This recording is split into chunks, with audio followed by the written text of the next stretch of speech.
The Messiah said, "When you come to know yourselves, then you will become known, and you will realize that it is you who are the sons of the living Father. But if you will not know yourselves, you dwell in poverty, and it is you who are that poverty."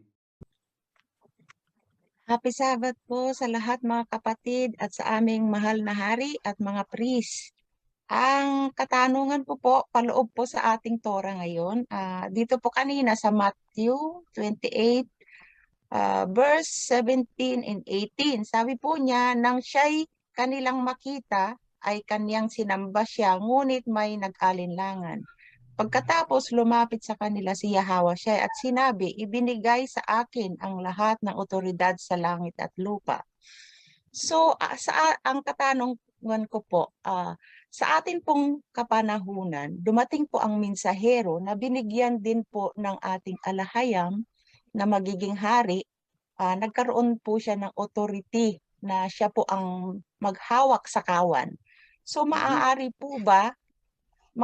po ba na ang hindi po sumusunod sa alituntunin na ibinibigay ng ating mahal na hari ay nagkakaroon ng alinlangan at yun po ang dahilan na natatagpas po ang mga iba? Yun po ang katanungan ko po. Yada, Yes, Mr. Loy. Yada. Salamat po si Sis Malu ng Hong Kong. Tama po kayo. Yung sinabi niyo na, kasi kita niyo sa binasa natin sa Torah, sa binasa niyo. Maraming naniwala.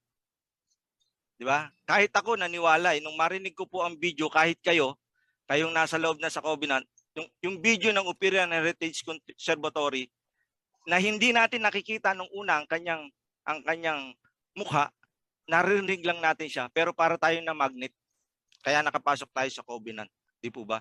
Pero merong nakapasok na rin sa Covenant, pero hindi pa rin naniniwala. Nag-aalinlangan pa rin. Parang katulad sa Torah na binasa natin sa Matthew 28, di ba? May nag-aalinlangan pa rin. Kaya hindi po tayo pare-parehas ng ugali o ng pangalan, di ba? Magkakaiba tayo eh.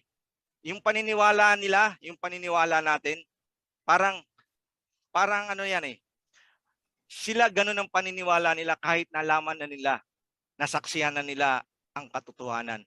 Ayaw nila ng katotohanan. Gusto nila ay yung gusto nila. Saan ba nanggaling yung mga ganyang diwa? Ayan ang tanong. Siyempre, dun sa ninuno nila, kay Lucifer. Kasi si Lucifer galing langit eh. Ibinagsak dito sa lupa kasama yung 1/3 ng mga kampo niya.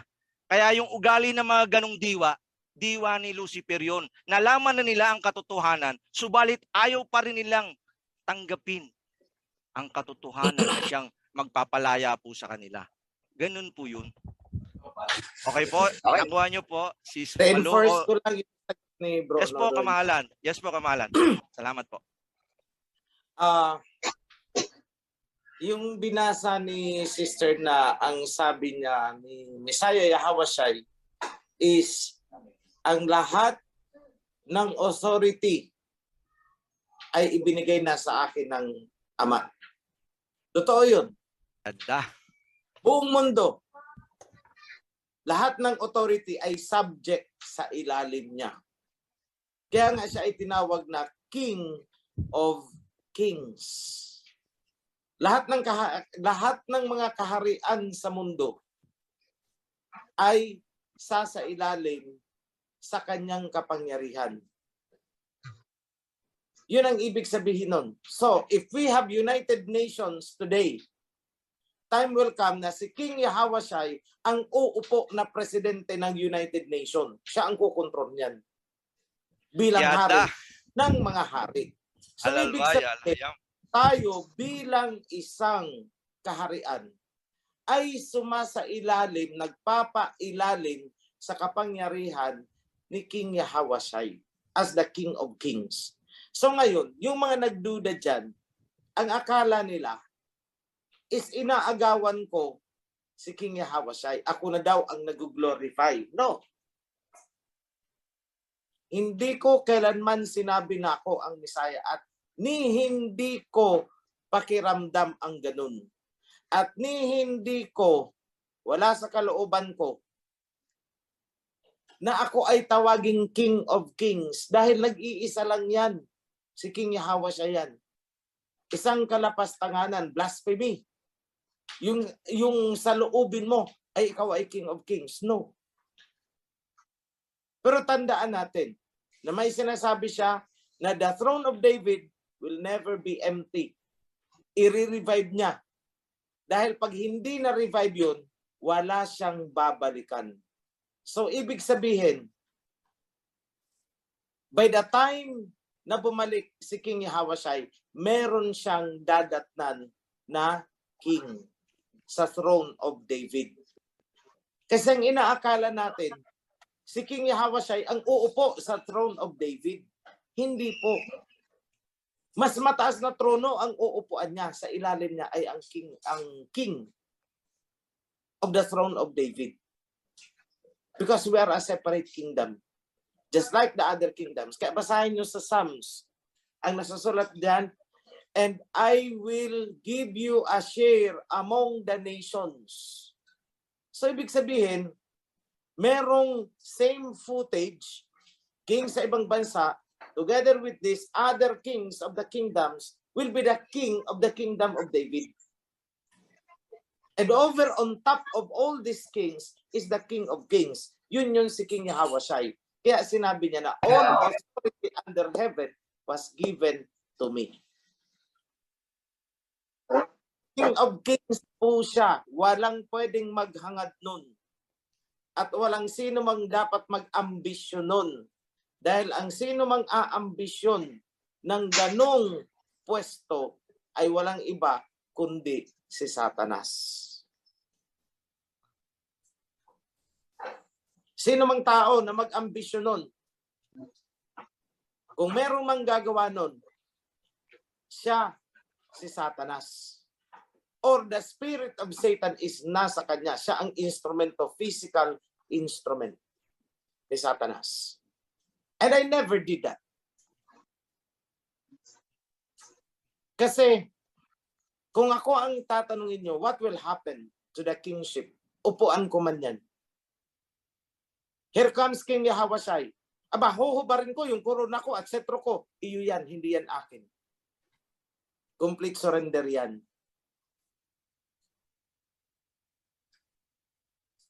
So yun ang hindi naintindihan ng iba. At hindi rin nila naintindihan ang revelation. Lalo na itong the four horsemen, hindi nila naintindihan yan. Si King Yahawashi, binuksan niya ang seal. At nung binuksan niya ang seal, lumabas ang unang rider nakasakay sa puting kabayo. Sa rider ng puting kabayo na yun, a crown was given. Pansinin ninyo, 4 na riders. Pero isa lang doon ang binigyan ng corona. At pagdating ninyo sa Philadelphia, sa Revelations chapter 3, mababasa nyo rin doon, pag-ingatan mo ang iyong corona, yung binasa kanina, para walang kumuha nito, walang sumungkit. Panghawakan mo. So noon maling-mali yung sinabi ko noon. Sabi ko, kung interesado ko, inyo na. Kayo na ang magsuot ng corona, kayo na ang mga siwa, kayo na ang mamuno sa OHC. Mali pala. Kasi ngayon, kung akong tatanungin, granting that there is the physical crown, tatanungin ako, may susugod sa akin, gustong sungkitin ang corona, ang sagot ko, ngek-ngek mo. Alam ko kasi ang utos sa akin panghawakan mo ang iyong corona para walang umagaw dito. Bakit ko ibibigay sa'yo? In layman's term, ilang taon ang itiniis ko para dyan. Kung yan ang pag-uusapan. But no.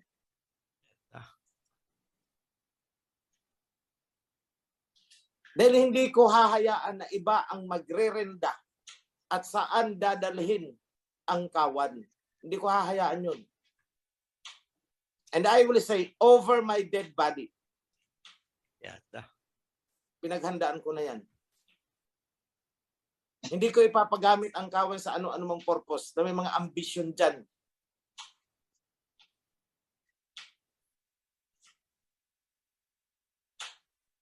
That will never happen.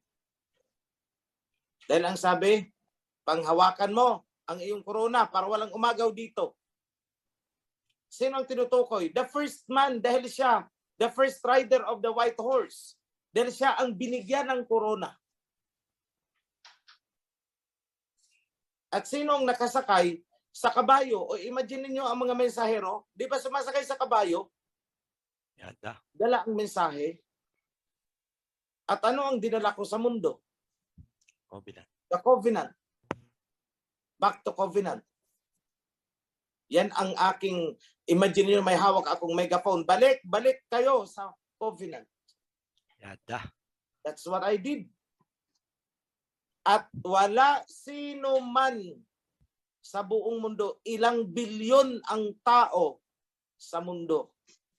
Ni isa, walang nagturo ng kahalagahan ng covenant na dapat nating balikan. Lahat sila ay nagtayo ng mga sekta-sekta upang magpayaman sa kanilang mga sarili. I never did that. So yung mga nanira sa akin, ako'y namumuhay daw sa karangyaan, unang-una, hindi pera ng kawan ang ginagastos sa aking tinitirahan. At ang purpose ay hindi para mamuhay ako sa comfort living. No. Security po. Dahil ayaw ko itong tanggapin. Kaya lang ang malaking issue is security. Right now, as I talk, may security threat sa akin. That's why hindi ako makapunta ng Kasili. Dahil may gusto ng sumuot ng corona, wala pa nga eh. Ginagawa pa lang sa Japan ang corona. Ginagawa pa lang sa Japan yung setro. Ay aba, kaya na. Halalwaya, alahayam. Yada. Eh sa totoo lang, hindi po ako nag-ambisyon yan. Hindi ko in-ambisyon yan. Ikaw kaya ang magsunong ng corona na 6 na kilo. Sige, imagine niyo 6 na kilo nakapatong sa ulo mo. Oo nga, ginto yan, pero ang bigat niyan eh. 1 oras pa lang, masakit ang batok mo yan eh. Para kang nagsusunong ng ewan, no? Brother Oasis, tulungan na lang kita. But it has to be done that way. Bakit? Hindi tayo re-respetuhin ng ibang kaharian kung mukhang pulubi ang inyong hari. And along with that crown, dumarating na din sa paanan natin ngayon ang economic resources. Yada. Kaya nagkakagulo itong mga interesado. Nagkakagulo sila eh. Dahil nakikita nila ang padating na economic resources. Eh hindi naman ako naghanap ng international banker. Siya ang kusang lumapit sa akin nung nalaman, ay ito pala ang may hawak ng covenant. Lumapit. Okay, wag na kayong magulat. Kung during the coronation, pumunta ang African Union. Yada. Halalwaya, alahayam. Why? Kasi nasusulat dyan eh. The scepter shall not depart from Judah. Eh sino ba ang Judah? That's the African Union. So the kingdom, the scepter is hawak nila. Pero basahin nyo ang karugtong. The scepter shall not depart from Judah until the one to whom it belongs comes. Sino ang dapat humawak ng scepter? Eh di yung binigyan ng corona because crown and scepter ay magkasama yan. So hindi forever na ang scepter or the authority of the king ay nasa tribe of Judah. It will be transferred to somebody else outside of the tribe of Judah. At kung gusto ninyong maintindihan yan, balikan nyo ang panahon na binasbasan at inadapt ni Jacob ang 2 anak ni Joseph, Ephraim and Manasseh, na andon ang sagot niya. kung Yan. sino ang magiging king. Analaya. And where are they? Nasaan ang tribe of Manasseh? Nandito po sa ating bansa. Bakit? Tingnan nyo. Pambansang sayaw natin, tinikling. I-link mo doon sa mga tribe of Manasseh na na-preserve nila ang kanilang kultura. That is between the border of China and India. Nandun sila. Na-preserve nila. Doon sila nagtago noon eh. Anong sayaw nila? Tinikling. Tingnan nyo ang suot nila. Parang suot ng mga Ifugao, mga hinabi. Tingnan nyo ang suot ng mga tribo natin. Mga hinabi. Until now. Tingnan nyo ang itsura nila. Kamukhang kamukha natin. Pag tumabi kayo sa kanila, wag lang kayo magsasalita, hindi na natin ma-distinguish kung sino ang Pilipino at sino ang hindi.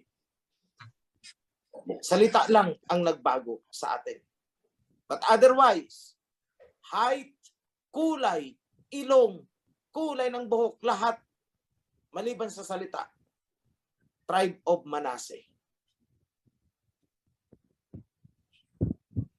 Doon lalabas ang king. At alam yan ng tribe of Judah na hindi forever sila ang may hawak ng setro. O lahat ng itong mga revelations na sinasabi ko sa inyo, hindi alam yan ng mga sekta-sekta dyan. Kaya nga, hindi nila pinagpursigihan ibangon ang kingdom eh. Kasi hindi nila alam talaga. Kasi wala sa kanila ang covenant. Kasi wala sa kanila ang spirit of the covenant. Kaya hindi nila alam.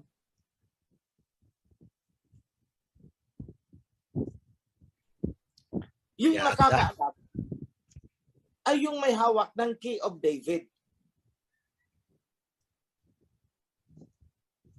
Isa lang yun. Iisa lang ang may hawak ng key of David. Pinagpasapasahan yan eh. The key of David is not a literal key. It is the wisdom. And along with that wisdom is the authority given by Alahaya through the covenant. So pag binitbit mo ang covenant, yun ang magko-confer sa'yo ng authority.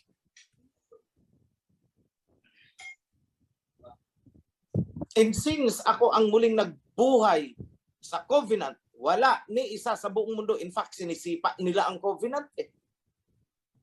Ako lang ang nakipaglaban yan from the start.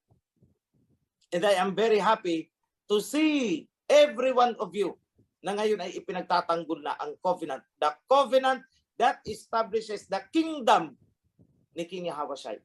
Happy Sabbath. Ito yung ang katanungan niya. Magandang umaga po sa lahat, sa ating mga moderators at lalo na kay Pres Nonoy, lalo na sa ating King Operio. Ang tanong ko po, ano pong gagawin sa burn as? Ano po bang dapat gawin dito? Pwede ba itong gawing panggamot sa karamdaman sakit sa balat? Bigyan lang natin ng nandiyan naman si King OHC. Bro Nestor, yung burn, ano yung burn? Yung ano po yung burn? Burn as po, Pres. Ano Ibig po sabihin yun? yung abo, pwede bang pangagamot ng balat, mga sakit sa balat? Alam nyo po, ito po ang sagot dyan. Ganito po yan. Yung abo, yung galing sa uling, tama po ba? Pag nilagay nyo sa mukha nyo yan, yung puti nyong mukha magiging itim, pero hindi gagamutin. Yung mukha nyo, mangingitim yung mukha nyo pag nilagay nyo yung itim na, yung itim na yun. Di ba? Ngayon po, ang kaalaman ko po dyan sa sinasabi nyong abo, eto, kayo at ako ay galing sa abo. Iningahan lang ng Alahyam, nagkaroon ng kaluluwang may buhay. Pero hindi po gamot yung abo. Ewan ko po sa King OHC kung gamot nga ba yan. Kasi wala sa Torah na yung abo ay naging gamot. Ang alam ko po yung langis pwede pa. Kapag ginawakan ka sa ulo ng may langis na kamay, pwedeng maghimala na ikaw ay gumaling sa may sakit. Di ba? Pero yung abo, wala po kong kaalaman sa abo eh. Ang alam ko, Sige. yung abo. Doon tayo nang galing. Okay po? Bro, please.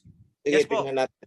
Ayan po, yan po si Kamahalan. Sige po. Salamat po. Yung mga abo, kung ang tinutukoy ni brother is yung mga abo mula sa mga sinunog na handog, Opo. talaran. Meron po tayong disposal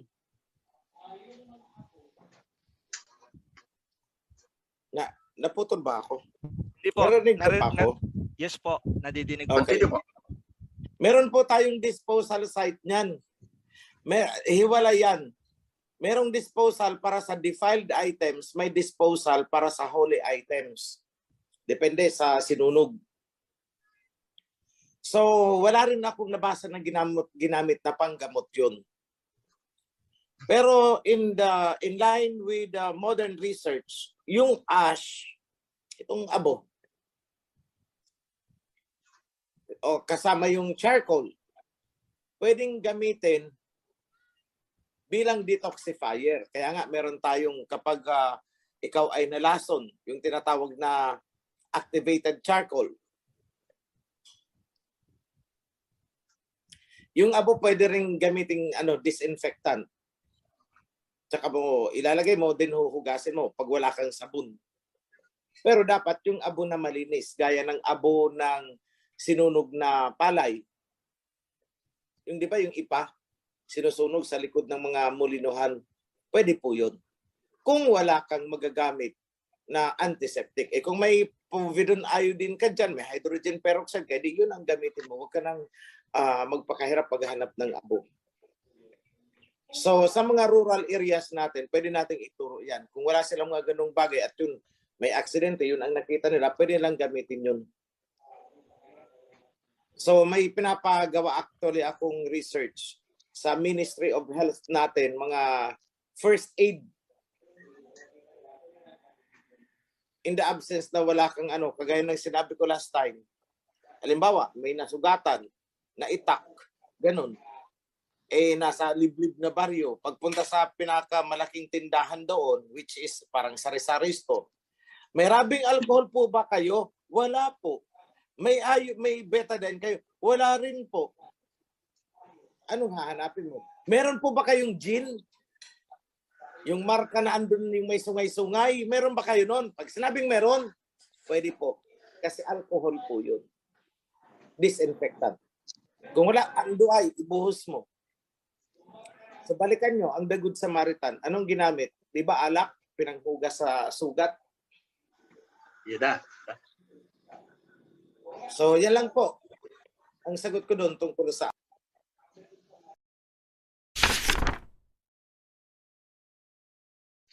Happy Sabbath po, King OHC. Tanong ko lang po, nabanggit sa Mateo about a resurrection of Messiah. Ito po ba ay tampered? tama po yun. Totoo yun. Resurrection of the Messiah, yes. Happy Sabbath po sa lahat ng mga Operian. Ang tanong ko lang po kay King Operio, nung sa panahon po nung tinatayo po muli yung templo, sinubukang itayo, di ba po ang mga Israelita ay may mga sukbit na sandata para protektahan ng kanilang sarili habang tinatayo yung templo. Sa panahon po natin po kaya ngayon, nung i-revive natin tong temple ni David, ano pong stand ng government sa atin pong ginagawa? Baka po darating po ba yung habang tinatayo po natin yung temple ngayon, yung kingdom ay dito po ba magaganap yung pag-uusig sa ating mga kapatid? Yun lang po at maraming salamat po. Okay, kung yung stand ng national government, wala silang karapatan para yan ay pigilan because it is provided for sa ating constitution. So meron tayong protection. Ang mga umuusig sa atin ay hindi ang government kundi ang mga sekta-sekta. At wala din silang karapatan para tayo ay harangan. Yes, there can be discrimination. Pero ano ang panangga natin dyan? Covenant. Oh. Hindi natin kailangan magsukbit ng anumang armas. Bakit? Kung protection ang gusto natin, napaka physically tayo ay lusubin, ganun. tayo ay gawa ng karahasan, ay di kumuha tayo ng security agency. Tawag tayo ng police because that is also guaranteed by the Constitution. During the time, sa pag-revive nila ng temple, kailangan nilang ipagtanggol ang kanilang sarili dahil wala pang nagtatanggol para sa kanila. Sila mismo, through the direction, gabay ng alahayam.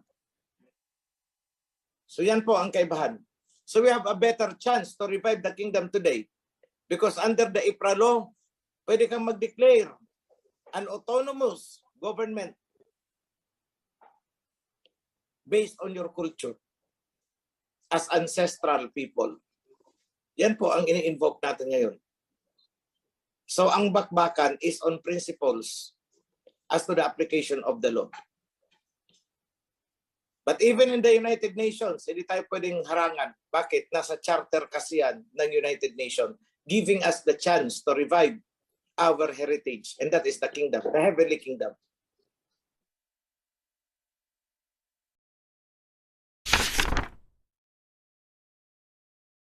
Mapagpalang hapon po sa ating lahat. Happy Holy Sabbath Day. Lalo na po sa ating mahal na hari at sa mga moderators. Dito po ako kuha sa aking katanungan, sa aking babasahin. May pong papahintulutan sa Daniel 9 verse 27. Ang haring ito ay gagawa ng isang matibay na kasunduan sa maraming tao sa loob ng isang linggo. Pagkaraan ng kalahating linggo, patitigilin niya ang paghahandog. Ilalagay niya sa itaas ng templo ang kasuklam-suklam na kalapastanganan. Mananatili ito roon hanggang wakasan ng alahayam ang naglagay nito. Ang aking pong katanungan, pag ang ating bang templo ay itatag na, itayo na, yung po ba yung hudyat na ititigil na yung pagpasok ng mga tuba sa kawan? Yun lang po ang aking katanungan. Yes Okay. po. Unahin ko yung ipapatigil. Binasa mo na yung ipapatigil ang paghahandog. Ito ang tanong ko. Sino ang may sabi na ipapatigil? Kasi may nasusulat dyan sa Biblia na ang pagpapatigil na tinutukoy na mag-ititigil ang mga paghahandog ay hindi po si King Yahweh o kaya si Aba ang nagpatigil, kundi ang mga Romans. At kasamahan doon si Pablo. Tingnan yung propaganda ni Pablo, wala na daw ang paghahandog. Kasi daw ang lahat ng handog ay ang Misaya na. Ginawa nilang handog ang Misaya. Kinatay ang anak, inihandog sa ama. Ganun ang ginawa nila eh. So hindi po totoo yun. Because ano ang sabi sa Malakay? In the last days, offerings and incense will be burned for me by righteous people. So ibig sabihin, hindi sinabing itigil, kundi i-revive. And that is what is happening. Yan ang nangyari sa atin ngayon. There is revival. Ngayon, kailan ipapatigil yung pagtanggap natin ng tao papasok sa covenant? Hindi ko po masasagot yan. Ang alahayam lang ang nakakaalam. Malalaman lang natin yan, depende sa sitwasyon na mangyayari kung pinatitigil na nga tayo. Yan lang po ang sagot ko. Physically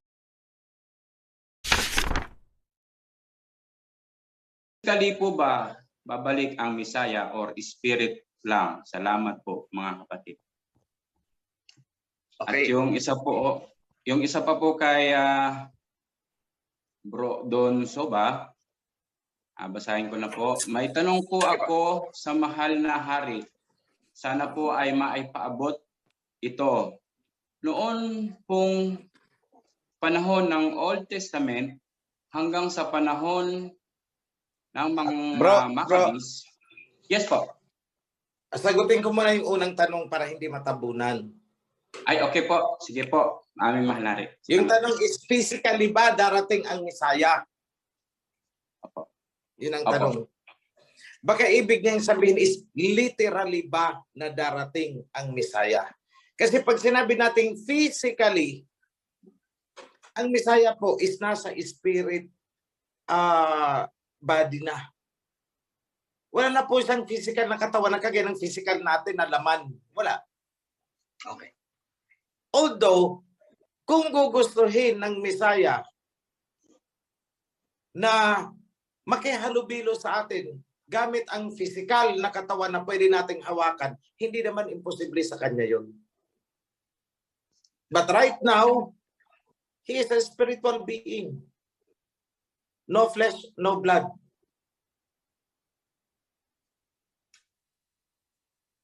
At yun din ang magiging transformation natin.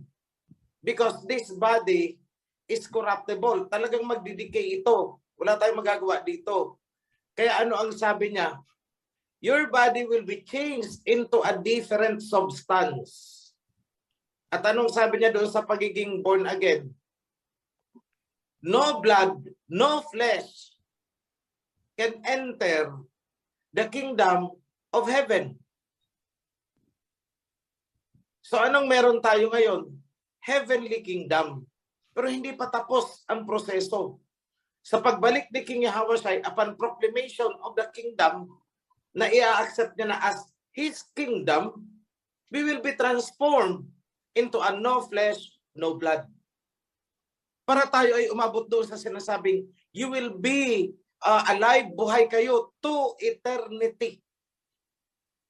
Alam naman natin na itong flesh natin ay walang kakayahan para mag-eternity. Nakuha niyo po? Yes. Po, po, manari. So, second question. Ano yung tanong?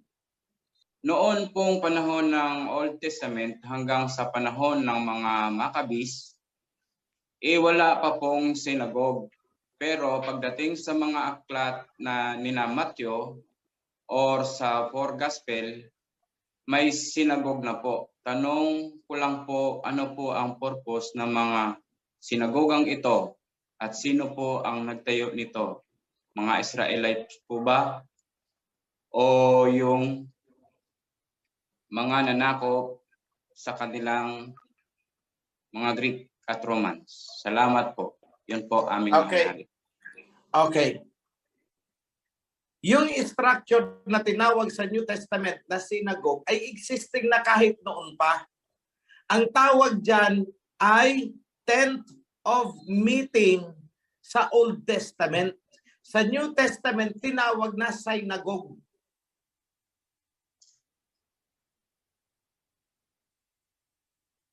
Nakuha niyo po? Yada po, yada.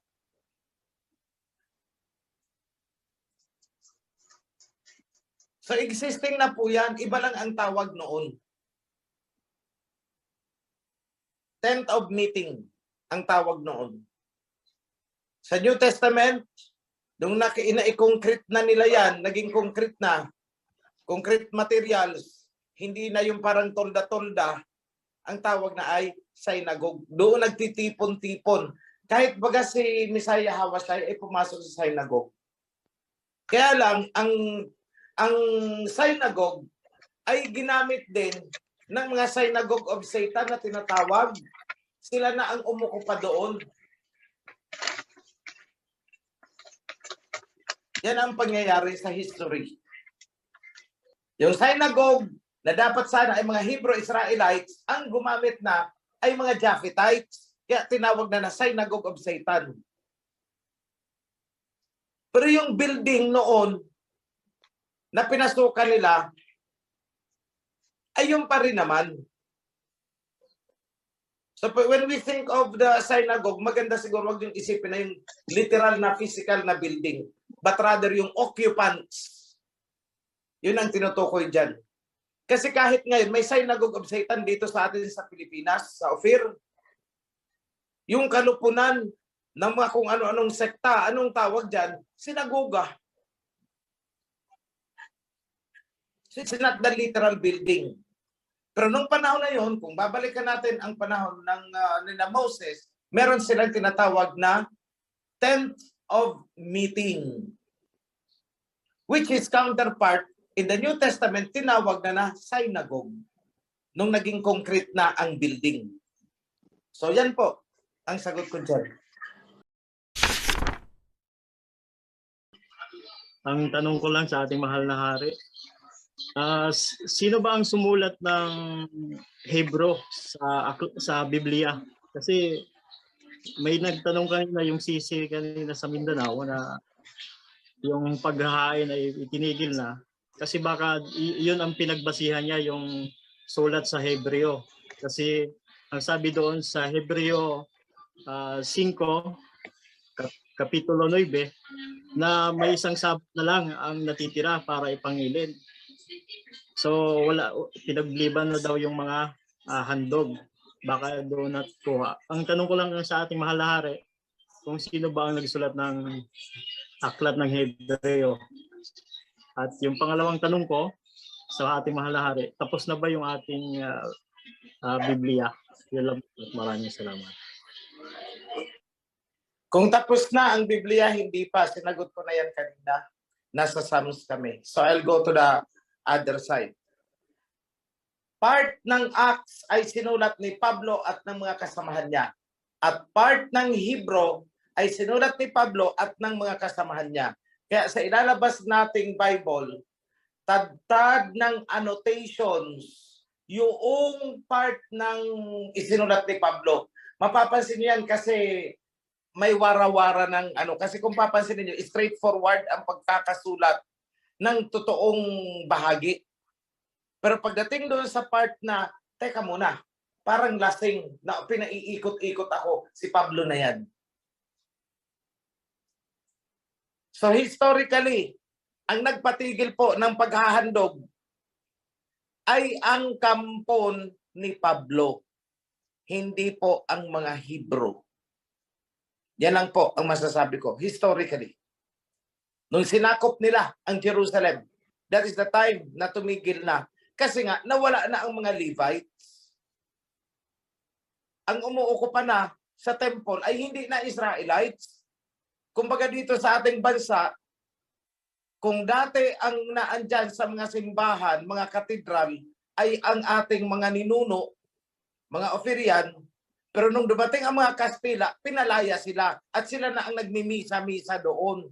O ganyan, sila ang mga Damaso. Ganyan po ang nangyari sa kanila doon. So adulterated po. Dahil ang sabi diyan, ang paghahandog is gagawin from generations to generations.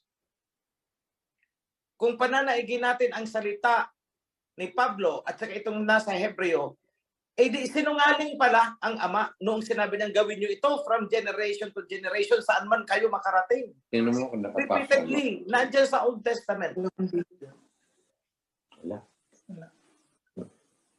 Okay, so I hope that answers the question.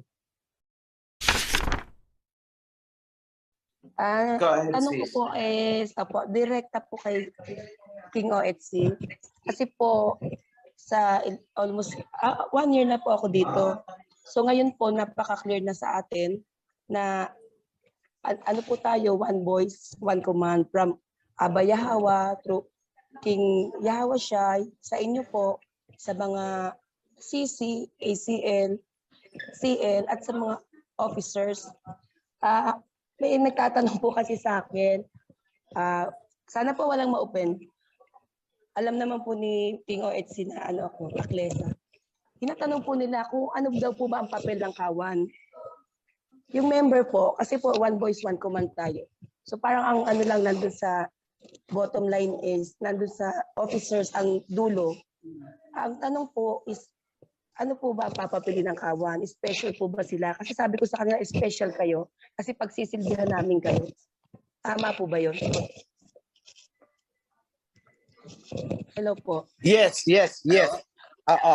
Ano ang papel ng kawan? Actually, kung naiintindihan nila ang covenant and laws, hindi nila kailangang itanong yan. Opo. Kaya lang po Kasi talagang nasusulat dyan, blessed are they who obey my commandments, for they shall enter into the gate of the kingdom of heaven. Blessed are they who do my commandments. Nasa Revelations yan. So ano ang role? Obey and keep the commandments, the covenant. Yan ang role. And kapalit ng pagsunod sa covenant, ano naman ang pangako ni King Yahweh? All these things will be added unto you. Isa pang napakagandang sagot. I will give you the crown of life, eternal life. Ano pang isang kapalit? Sa temporal na konsepto. Nandun sa Deuteronomy 8:18. Pakibasa ang Deuteronomy 8:18. Any priest, you can use King James for that. Maganda ang translation nila. Para malaman kung ano ang role ng kawan. Nasabi ko na ang isa, obey the commandments. Yan ang role natin. Wala naman tayong magagawa eh. Tagasunod. And in return, kapalit ng pagsunod, na andun ang pangako. Deuteronomy 8:18 at ang iba nasabi ko na, the eternal life. Please no use King James. Yes po, yes Please. po. Sa Tagalog po, sabi po dito sa King James Version, ito po ang sabi. Deuteronomy chapter 8:18, King James Tagalog. Ngunit alalahanin ninyo ang Yahweh ninyong alahayam, pagkat siya ang nagbibigay sa inyo ng kakayahang magpayaman upang patunayan ang kanyang tipan na ipinangako sa inyong mga ninuno, gaya na nangyayari ngayon. Purihin ang alahayam sa kanyang Torah. Iyada. Yan po. Salamat po. Deuteronomy 8:18. So ano ang role? Tagapagmana ng kayamanan. Bakit tagapagmana? Kasi yun ang covenant. Bahagi yun, I should say, ng covenant. So kailangan nating sumunod bilang tagapagmana at bilang bahagi ng kingdom. So ganun lang naman simple kung sasagutin ko ng straightforward dyan. Obey, bind yourself to the covenant, obey the commandments inside the covenant. Kapalit noon, yan, binasa ni Bro Nonoy, and ang iba sinabi ko na kanina, you will be given the eternal life in the kingdom. So I hope that answers the question, Sis Raquel. Palang oras po sa lahat mga kapatid. Dinig po ako. Yes, go ahead. Okay. Opo. Habang nakikinig po ako sa mga kasagutan sa mga naunang tanong po, parang may nag-pop up lang po sa aking isip. At gusto ko pong malaman mula po sa ating Bro Oitzi, ating mensahero at ating hari, kung yung bang panahon na dumating si ating King of Kings, Messiah, Yahweh, ay doon po ba mangyayari yung sinabi na mapapalad yung mga mapapasali sa unang pagkabuhay na maguli o yung pagbabago ng katawan sa maluwalhati? At yung mga hindi naka-anib pa sa covenant sa panahong yon ay maaring kumilala pa sila pero hindi pa sila o parang hindi pa sila o hindi na sila mapapasali sa ganong kalagayan hanggang dumating yung huli na yung paghuhukom po. Nais ko lang pong maliwanagan po kung ganon po kaya. Yun lang po. Bro, sorry, nag-drop ang linya ko kanina. Pakiulit nga po yung tanong.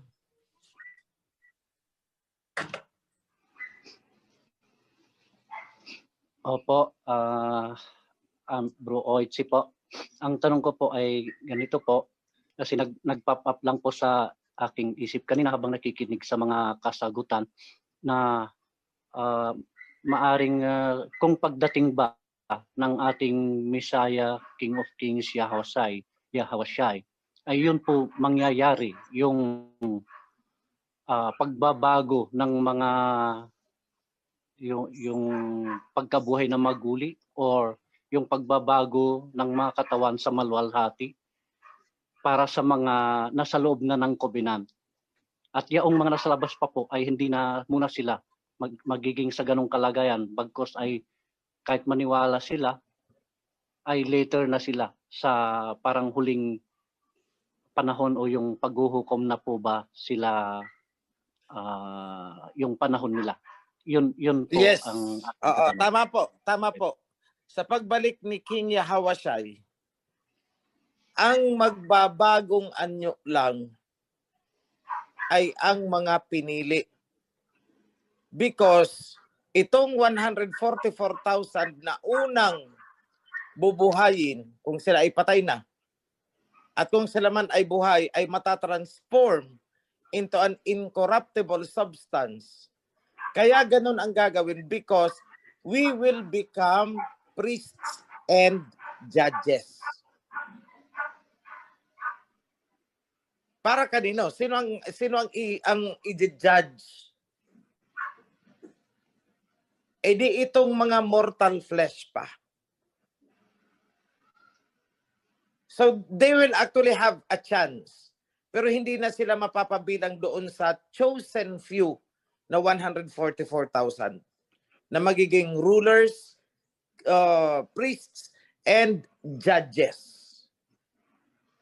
At sila, pag namatay sila, maghihintay sila na matapos ang 1,000 years at doon sila haharap para sa paghuhukom. So, ibig sabihin, sa pagbalik ni Messiah King Yahawashi, may lilipas pa muna na 1,000 years kasi si King Yahawashi ay mag-reign sa loob ng 1,000 years. At pagkatapos ng 1,000 years, magkakaroon ng paghuhukom, the final judgment. At pagkatapos ng final judgment, yun ang sinasabi sa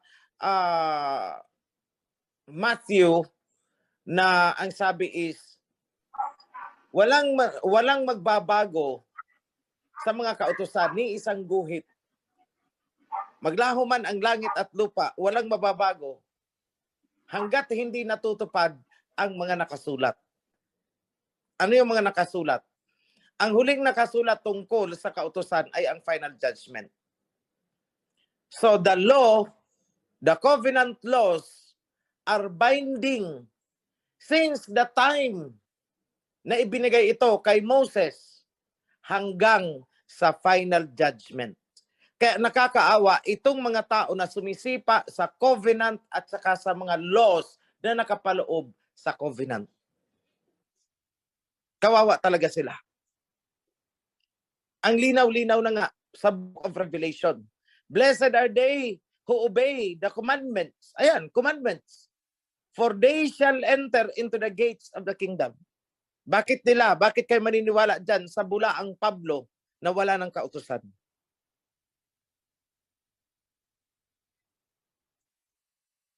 So yan lang po. I hope I answered the question and with addition yung tungkol sa kautusan. Tama po yung sinasabi mo, bro. Darating si King Yahawashi, yung 144,000, kung buhay ang 100,000 kunwari, it will be transformed into an incorruptible substance. Sabi na incorruptible flesh. Flesh pa rin, pero incorruptible. Then, yung mga patay ay bubuhayin. Kung bahagi ng 144,000. Ang purpose is to render judgment and become priests para sa 1,000 years na paghahari ni King Yahawashi. Pagkatapos ng 1,000 years, magkakaroon ng great final judgment. Yan po. Magandang hapon po, Le. May tanong po ako sa ating haring OHC. Ang Bibliang ni-revise po ba natin ito ba ho ay Tagalog o Ingles? Kaya ko tinatanong to dahil sa aking mga anak, hindi sila makapagbasa ng Tagalog kung di Ingles at saka sa mga apo ko po. Marami pong salamat, Brad, sa aming coordinator at sa aming haring OHC. Yeda, English po ang piniprepare namin. Then later on, we will come up with Tagalog version.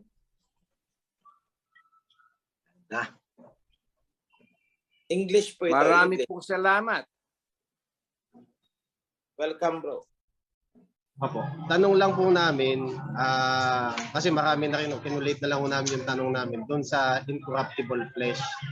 Una meron pong bang gender pagkatapos noon, nung mabuhay tayo, patuloy pa rin po ba yung reproduction ng sangkatauhan? At saka mag-aasawa pa rin po ba yung mga tao sa kabilang buhay? Yun lang po yung tanong namin. Okay. Bro. Hintay lang. Okay. Narinig din ako. Opo. Ang siguro Opo, ko, ang pinakamagandang itanong mo, pa rin ba? Yun po. Opo. Yun po. Direkta, mas madali tayo magkaintindihan. Yes, yes. Opo, tama. The answer is no. No more. No more. Kasi hindi na kayo manganganak eh. Wala man partido doon, walang doktor, walang hospital. Paano kayo manganganak? And you have no flesh actually in the eternal sense, eternity. Wala na. We are a spiritual body na. Itong 1,000 years, ito yung sinasabi na tayo ay incorruptible flesh, which is ang proper translation is incorruptible substance. Hindi na po yan manganganak na 144,000 kasi nga 144,000 binigyan na ng bilang. So ang magpapatuloy sa kanilang fleshly activity na manganganak pa rin ay yung mga hindi kabilang sa 144,000. Sila ang magbubuntisan pa rin. But as to the thing, kung may male and female pa, ay answer dahil walang nasusulat sa ating kasulatan. Kung retain pa rin ba ang pagiging babae, pagiging lalaki, pero ang sabi dyan is you will be as angels. Pero pag sinabi natin as angels, may nakasulat naman dyan na angels are masculine, lalaki. Puro lalaki na. I hope that answers. Insofar as what is written is concerned, ganyan po.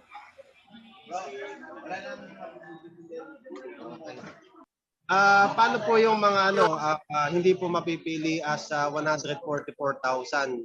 Bale na mananatilig buhay sa pagdating ng Misaya o doon sa New Era. Yung po bang mga maiiwang buhay, mga kagaya pa rin ba siya ng mga tao kagaya natin ngayon? Yes, pa rin. Kagaya ngayon. Walang magbabago sa kanila. Clear. Okay, clear. Tapos yung pong mga gaya natin, halimbawa ako, mamatay ako. Sa next 1,000 years na po ako mabubuhay. Hindi. Kasi bahagi ka ng 144,000 na magiging priests and judges to reign for 1,000 years with the Messiah. Yan ang nasa Book of Revelation. Ang katanungan niya ito, regarding po sa Isaiah 54:5, babasahin ko yung verse, but he was wounded for our transgression, he was bruised for our iniquities, the chastisement For our peace was upon him, and by his stripes we are healed. Corrupted po ba na verse ito? Dahil nga nagagalit ang Ama dahil pagpatay sa Mesaya. Okay. Regarding dyan sa verse na yan, yes, totoo naman. Yes, totoo naman yan. Meron lang tayong aayusin dyan. Kasi yan ang interpretation nila na namatay ang Mesaya para sa ating mga kasalanan. But no, namatay ang Mesaya because of the greed ng mga sumakop sa Jerusalem. That's the other way around. Titingnan namin ang buong context niyan kasi wala pa kami sa Book of Isaiah. Nasa Psalms pa lang kami. But in advance, I would say na kung talagang ang purpose ng Ama ay ibigay ang kanyang anak para gutay-gutayin, para maipagpatawad ang kasalanan natin, ay maling-mali po yun. Hindi po totoo yun. Dahil ang nasasabi dyan, ibinigay niya, pinapunta niya ang kanyang anak upang pagharian ang inheritance na ibinigay niya sa kanyang anak. At yan din ang sinasabi ni Prophet Joel na salita ni King Yahawashi. May Jerusalem, may Israel is my inheritance. At bakit siya namatay nung pumunta siya doon? Kasi nga, nasasakop ang Jerusalem. So ang pumatay sa kanya ay sina Herodes, sina Pilato. At yan ay sinasabi sa Acts 4:27. So kung hindi natin i-correct ang context ng buong Bible, mapapaniwala tayo sa doktrina na ang purpose ng kamatayan ng Mesaya ay para sa kapatawaran ng ating kasalanan. Ito ang tanong, wala bang kapangyarihan si King Yahawashi na magpatawad ng ating mga kasalanan kung hindi siya magpapakamatay? Kailangan niya pa talagang magpakamatay para lang maipagpatawad ang ating mga kasalanan? No. Kasi buhay pa nga lang siya, anong sabi niya doon sa mga ginagamot niya? Your sins has been forgiven. Kung kailangan pala ang kamatayan niya, bakit kasi sinabi na your sins are already forgiven? Buhay pa siya. Sana sinabi ni Mesaya Yahawashi na pag namatay ako, your sins will be forgiven. Hindi, outright. Your sins are already forgiven. So ibig sabihin, yung kamatayan na idinidikit natin sa kapatawaran ng kasalanan natin is kalokohan. Kasi may kapangyarihan si Mesaya Yahawashi na ipagpatawad ang ating mga kasalanan. Hindi na kailangang magbigti sa cross. Di po ba? So hindi totoo. We have to correct the whole context of the Bible based on the words of the Messiah himself. Your sins are already forgiven. Sana sinabi ng Messiah, pag namatay na ako sa cross, that is the time your sins are forgiven. Kailangan ko munang mamatay, ha, anak. Kailangan ko munang mamatay para maipagpatawad ko ang iyong kasalanan. Walang sinabing ganun ang Messiah eh. Outright, ang sabi ng Messiah is, your sins are already forgiven. Kaya nga, nagpupuyo sa galit ang mga Pariseo. Blasphemy daw, blasphemy. Di po ba? Balikan nyo ang salita ng Messiah. Doon nyo makikita ang katotohanan. Na hindi niya kailangang mamatay para maipagpatawad lamang ang kasalanan ng mundo. That is doktrina di pataranta.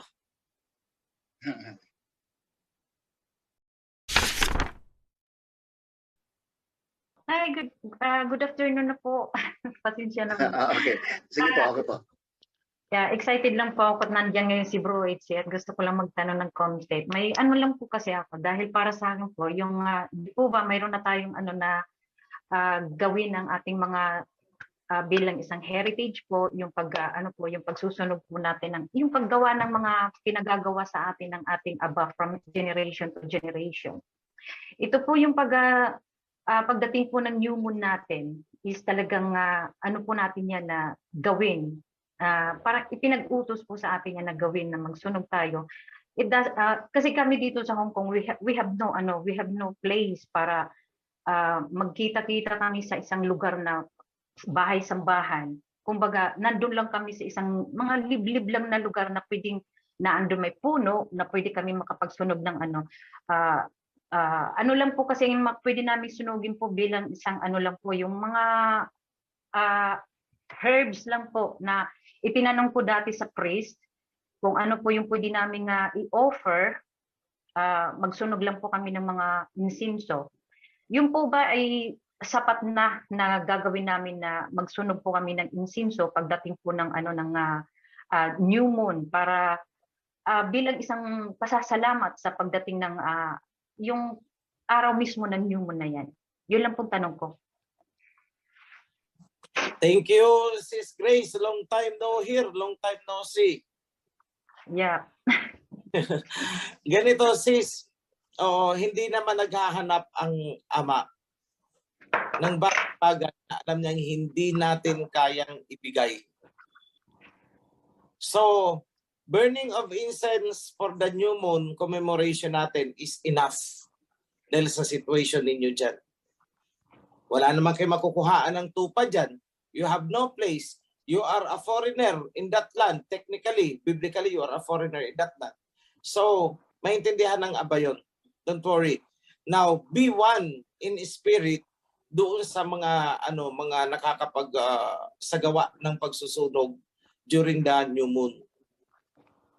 So, yun ang importante doon.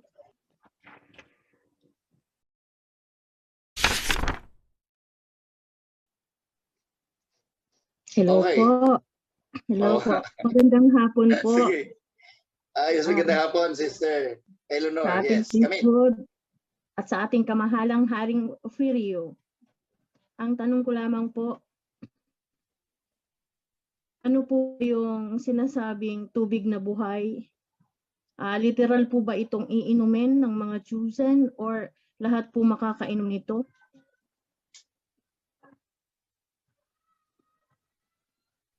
Hello, sis. Maray na aldaw sa Indugabos. Maray na aldaw, ma'am po, sa mong kamahalang Haring Ofirio.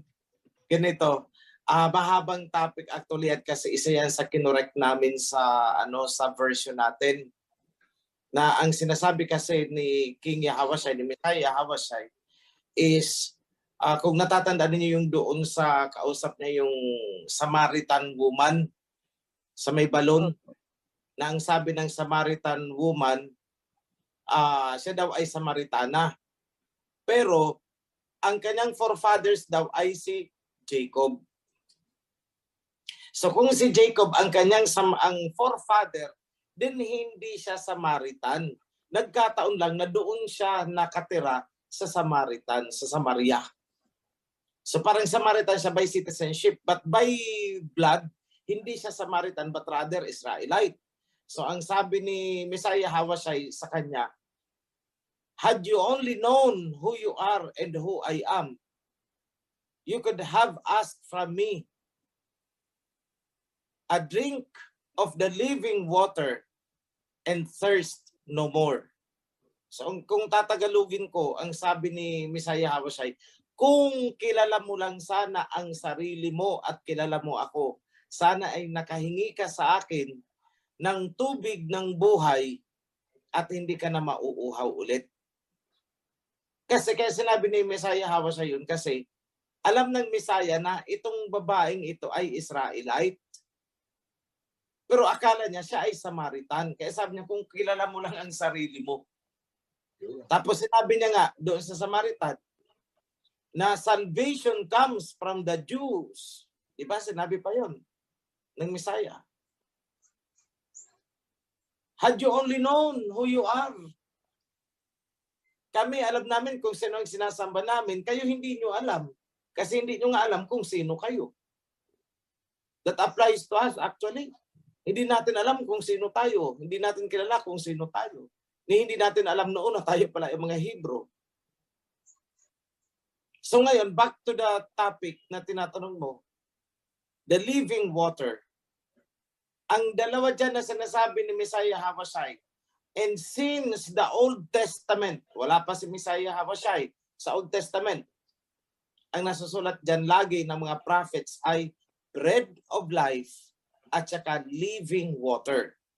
Pagdating sa New Testament, nung pinakialaman na ng mga Greeks ang Bible, palibhasa itong mga Greco-Roman ay umiinom ng dugo, isinali nila na ang dugo ng Messiah ang inumin at ang katawan niya ang kainin, as symbolized by itong ginagawa natin sa Passover, which is mali. It has been revealed na ang ipinapromise ni Messiah Hawashai na I will give you the living water, ay living water. So dapat water, consecrated water ang ginagamit natin during Passover. At ang bread of life na sinasabi niya is from heaven, hindi yung katawan niya, but rather ini-associate niya sa mana. Although ang sabi niya, yung mga ancestors niya ay kumain ng mana, pero sila ay namatay. Pero dumating ang bread of life mula sa langit, sinisimbolize niya, pero hindi ng kanyang katawan. Bakit hindi yung katawan ni Messiah Hawashai ang sinisimbolize ng bread of life? Hindi yung physical flesh niya, because Messiah Hawashai is not physical flesh. Temporary lang siya na nagkaroon ng physical flesh. Pero yung bread that comes from heaven, which is sinasabi niyang ako yun, na bread from heaven, ang bread na ipinadala ay hindi physical flesh. Nag-manifest lang into flesh para makahalubilo natin. So yun ang malaking pagkakaiba doon. So living water and bread of life. Hindi blood and the body. Ginawa naman tayong cannibal nitong mga Greco-Romans na nagsulat ng Bible. Kainin ang katawan ni Kristo. O, ba? Inumin nyo ang dugo ni Kristo. Ginawa tayong mga cannibal at mga vampira. Pero pinaiinom tayo symbolically, pinaiinom tayo ng dugo. So, follow up lang po, Kamahalan. Follow up ko lang pong tanong, Kamahalan. Go ahead po. Go ahead, sis. Nasabi mo po kanina na pwede tayong uminom ng consecrated water. Paano po consecrate yung water pagdating ng mga feast na pwede nating inumin?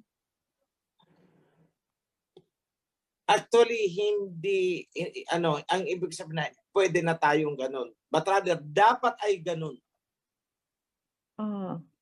Sa mga Passover, aalisin na natin itong grape that symbolizes the blood. Kasi hindi naman yun ang sinasabi ni Messiah Hawashai na I will give you the living water. Hindi niya sinabing I will give you my blood and drink my blood. Doon lang yan sa New Testament na sinulat ng mga Greeks. But from the Old Testament, kung i-reconcile natin ang nilalaman ng buong Bible, mula sa Old Testament, sinuyod namin yan. Living water ang sinasabi na inumin, hindi ang kanyang blood. We have all the supporting verses for that. Kaya kinorek namin contextually yung Matthew, Mark, at saka yung pinaiinom ang dugo. At inilagay namin lahat ng mga text mula sa iba-ibang bahagi ng Bible as reference na living water ang ipinamis niya na ipapainom niya at hindi blood. And historically, ang may tradisyon na umiinom ng dugo to the extent na yung mga gladiators now sa Roman Coliseum, pag nagilitan sa leeg, tumatalon ang mga Romano doon sa Roman Coliseum at sinisip-sip ang dugo ng mga gladiators. So yun ang ipinasok nila dyan sa New Testament. Gawain nila yun na uminom ng dugo. Historically. Biblically, lahat all over the whole Bible, living water ang ipinapainom ni Messiah Hawashai para magkaroon tayo ng eternal life at hindi yung blood ng Messiah. Yung bread of life, he is not referring to his physical body. Hindi yung physical body niya na flesh ang tinutukoy niya na bread of life. Kundi, sabi niya, the bread of life that comes from heaven, hindi physical flesh yun. Nakuha niyo po? Sabi niya, I am the bread of life that came down from heaven. Ang tinutukoy niya doon, yung siya, bago pa siya naging flesh. Kasi sa heaven, walang flesh. So he is the bread of life. And he is not referring to his flesh body. So yan po ang major changes na gagawin natin. Bread of life and living water. Laging magka-partner yan. Elsewhere, buong Bible. Kaya pagdating dito sa New Testament, biglang naging dugo at laman. Ginawa tayong cannibal at ginawa tayong vampira. That is the Greek, Greco-Roman influence there. Pinasok nila yan dyan. And it is in conflict with the whole Bible na sinasabi ay living water ang ipaiinom para magkaroon tayo ng eternal life. At hindi ang blood. So medyo napaakil lang ang pagbibigay ko sa inyo, but I reserve this topic actually come this Passover. Yada. Okay. Maraming salamat, Sister Leonor. Okay na po? Okay po. Malinaw na malinaw po. Maraming salamat po, kamahalan naming Haring Opirio. Mahal Hari, King Oichi, please, for your parting words. Not so much of a parting word, but rather a blessing.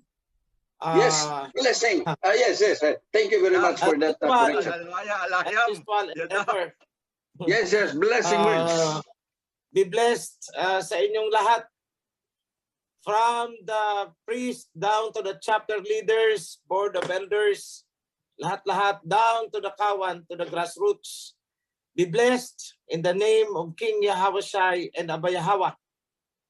Hallelujah. Hallelujah. Yada.